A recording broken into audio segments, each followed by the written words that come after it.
alada.com. Sud Radio, Dany Moreau, Pirate l'info. Et l'info Sud Radio du jour, c'est le 10e anniversaire de la disparition de Michael Jackson, une star qui a eu énormément d'influence sur de nombreuses personnalités, comme vous, Monsieur Fillon. Oula. Bien sûr, comme Michael, je suis un doux criminel. Ouais. Comme Michael, j'ai été blanchi de la tête aux pieds, même si je faisais tout black or white, des chèques en blanc et de l'argent au black. Ouais, c'est ça. Mais je crois que vous avez même monté un groupe en hommage à Michael. Oui, avec mes 5 frères ennemis de la droite, Sarko, Wauquiez, Pécresse, Larcher et Morano. Ouais. On a monté les Jackpot 5. Je vous garantis qu'on va remplir le tiroir caisse avant les municipales. Ouais. Il y en a besoin. Hein. Et un vieux de la vieille, Frédéric Mitterrand, vous étiez fan de Michael Jackson. Bonsoir, hein? Oui, car on m'a toujours surnommé le roi de la pop et de la pipe. Ça rime, c'est bien. J'excellais également dans la célèbre chorégraphie de Bambi. Musique. Regardez Cécile, comme je maîtrise le moonwalk c'est bien. Pour partir en marche arrière et éviter ainsi la tentation des enfants de cœur. Bonsoir. Mais arrêtez, c'est pas possible avec vos blagues. Nadine Morano, je crois que Michael a encore une grande influence sur les Républicains, il paraît.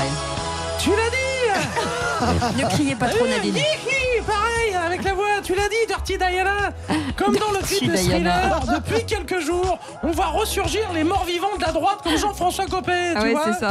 Et Docteur Simès, il paraît que vous avez adopté un accessoire vestimentaire du king de la pop. Effectivement, Marina, comme Michael, je ne me sépare jamais de mon célèbre gant pour faire crier mon public. D'ailleurs, Patrick Roger, vous qui aurez 54 ans au mois d'août, je vais me livrer à un petit dépistage colorectal. Attendez, j'ai 24 ans au mois d'août. Oui, bien sûr, j'ai vu votre fiche Wikipédia. Alors, elle est fausse.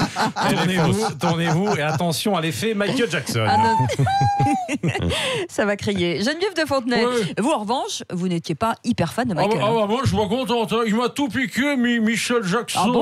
Le teint cadavérique, le chapeau sur la tronche. Ouais, c'est vrai. Si ça, c'est pas du plagiat. En revanche, je sais pas d'où lui est venue l'idée de se caresser l'entrejambe. Car moi, jamais au grand jamais, je me serais permise de me caresser la marmotte en public. Je suis pas contente.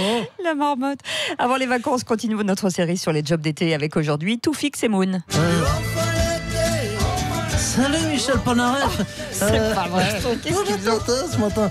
Moi cet été, alors je serai guide des monuments de banlieue. Argenteuil, Blanc-Ménil, le Val-Forêt.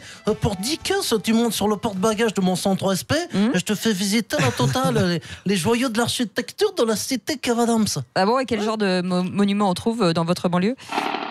Sur ta gauche, là, la barre d'immeuble HLM où Naki et Joey Star, là, au 43e étage, la 3e fenêtre à droite, c'était sa chambre. D'accord. Admirez aussi cette sublime cage d'escalier avec ses fresques certifiées d'époque, parce qu'elles sont du 18e, enfin du 18 juin 2018, date à laquelle Bob le graffeur est parti en zonzon.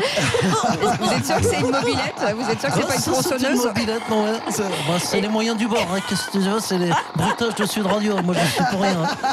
Et ça, là, c'est quoi? Alors ça, c'est une œuvre d'art contemporaine qui rend hommage à la cathédrale Notre-Dame. Une Clio de Daronne complètement cramée. Voilà. Ouais, c'est ça, Voilà, c'est déjà la fin de la visite. Merci, n'oubliez pas le guide. Mais si vous voulez randonner, c'est pas grave. De toute façon, à la sortie de la Tessie, il y a les petits frères qui vont vous faire les poches et le sac à main. Ah bah oui, c'est ça.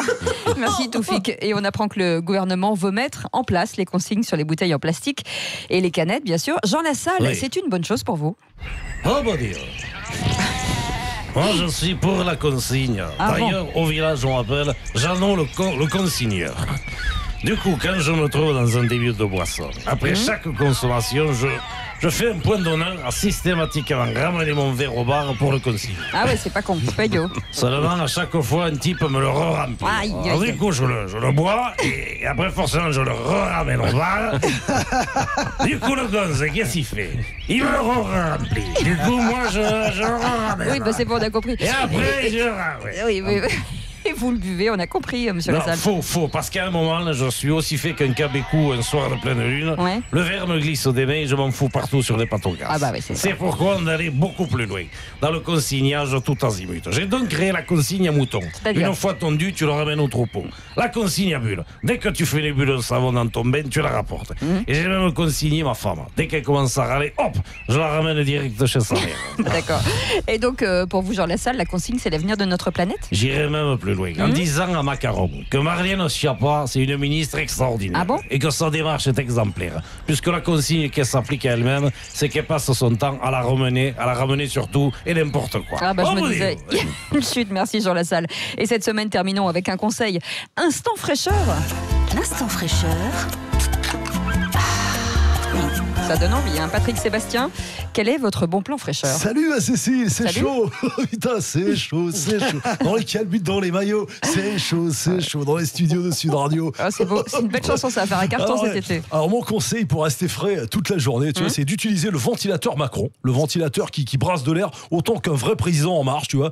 Alors c'est génial, regarde, tu l'allumes, avec sa double hélice, le ventilateur il marche plus. Il est pas branché. Ah bah ça y est, ça fonctionne. Avec sa double hélice pulsée, d'abord il te retourne la tête avec ses discours que tu bites que dalle, tu vois. Et après tu sens déjà la fraîcheur arriver, vu qu'avec le prélèvement à la source, la réforme sur le chômage et toutes les taxes, bah, tu te retrouves complètement à poil. Putain, c'est génial, tu vois. Ah bah visiblement votre ventilo a fait sauter les plombs. Il n'y a plus d'électricité. T'inquiète pas ma Cécile, je m'en occupe. Avec Patoche, quand il y en a plus, il y en a encore. Ah, d'accord. Suffit de passer en mode manuel. Allez hop, je sors ma grosse hélice et pour me faire du vent, je pense à Michel Drucker et je fais l'hélicoptère. Ah oui, L'instant fraîcheur avec les ours à poil du Groenland. C'est la fête. Ah, il est toujours aussi frais. Merci beaucoup, Dany Moreau, qui pirate l'info tous les matins. Vous pouvez retrouver un podcast sur sudradio.fr et demain matin, bien sûr, à 8h20. À demain, monsieur. Monsieur. Dans un instant, le duel entre Françoise Degois et Christophe Bordet. On viendra autour sur la canicule. Est-ce qu'on en fait trop? C'est l'une des questions, évidemment, que chacun se pose. Alors, il y en a certains qui disent que, bah non, au contraire, on devrait aller en fait beaucoup plus loin. Bien sûr, encore plus loin dans les mesures. Et dans le préventif, surtout. Bien sûr, quand on voit ce qui se passe dans les écoles tout à l'heure, Najat Bellassène nous le disait, représentante des parents d'élèves, rien n'est véritablement prévu dans l'éducation nationale. On posera donc la question, Christophe Bordet, tout à l'heure. Françoise Degois. Françoise Degois. Restez avec nous, les 8h27, c'est le Grand Matin Sud Radio.